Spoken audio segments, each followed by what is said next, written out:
Benvenuti a un altro appuntamento con Fede Perché No, siamo sempre in compagnia di Don Ettore Malnati. Come sta Don Ettore, tutto a posto? Anche in questo periodo di Quaresima aiuta a una certa sobrietà di spirito e anche materiale, dai.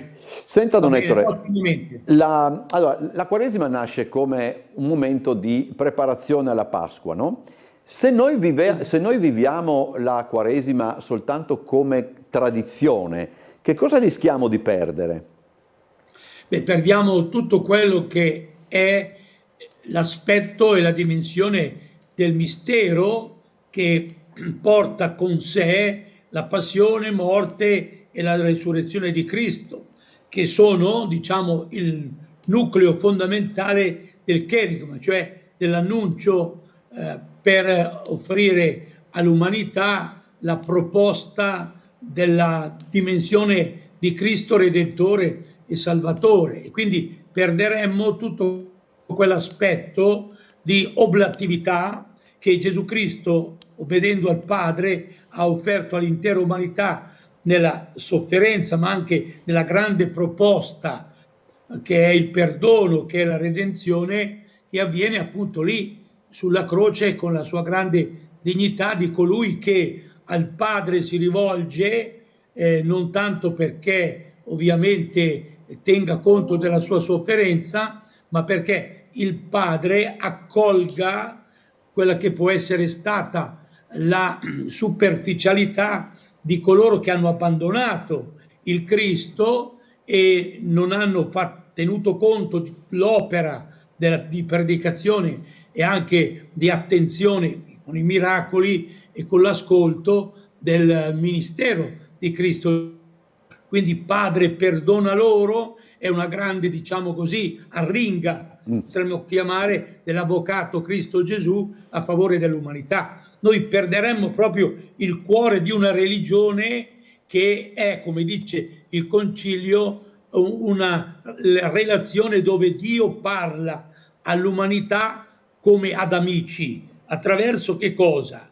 Attraverso la dimensione di donazione di Cristo Gesù. Questo è molto importante.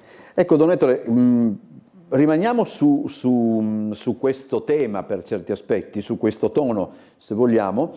Mi chiedevo anche, il digiuno ha un significato preciso, spirituale, oppure qualcuno potrebbe percepirlo soltanto come una pratica antica?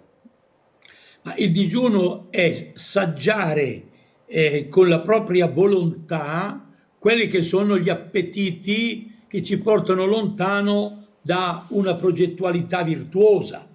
Quindi il digiuno serve per noi, non tanto per Dio, ma per noi, perché possiamo rispondere a questo progetto di Dio che è essere una umanità nuova, che realizza quello che è stato distrutto, l'imago et la similitudo Dei, cioè questa dimensione profonda di essere, diciamo, i gestori attraverso lo spirito e la virtù di quelli che possono essere gli appetiti della dimensione materiale, no? E la dimensione della vita in una realtà terrigena e non orientata a un'antropologia completa. No? Quindi è molto importante il digiuno, cioè saggiare come la nostra volontà può influire sul nostro modo di pensare e sul nostro modo di agire.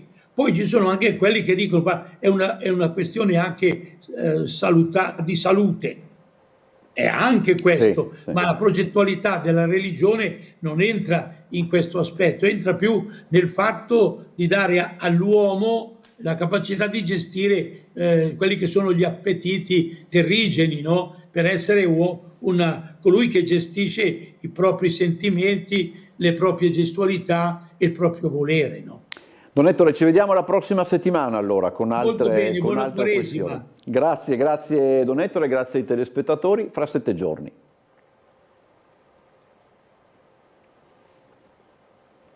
Okay.